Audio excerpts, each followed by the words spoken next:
Jenapur BJD दलर एक गुरुत्वपूर्ण बैठक अनुष्ठित हो जाएगी।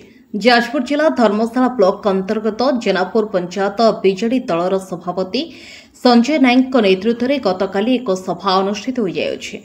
शासक दलर दोष और दुर्बलता को लोकों पाखरे पहुंचाइबा सह साधारण जनता निकटतर हेबा नै आलोचना करा जायतिला। कोनोसी परिवार जेपरि सरकारी योजनार बाद न पड़ती सेथिपई दलर कर्मी माने किपरि साहाय्य करिवे एहाकु मध्य आलोचना करा जायतिला। बीजेडी दल को भविष्यत में पंचायत रे किपरि आगको बढ़ाइबा से नहीं गुप्त आलोचना करा जायतिला। इस सभारे अशोक कुमार साहू, प्रहलाद पात्र, विचित्रानंद साहू, मुरलीधर सिंह, हेमलता स्वाई, सुभद्रा महाराणा, सुलोचना स्वाई सेपरी अनेक छामुआ कर्मी माने एथिरे जोग देइथिले। जाजपुर जिला प्रतिनिधि कुलुपराणा report, the public Odisha news. जदि आपण मानकु आम वीडियो भल लगी थाए ताहले आम चैनल को लाइक, शेयर और सब्सक्राइब करने को भूलिबेनि।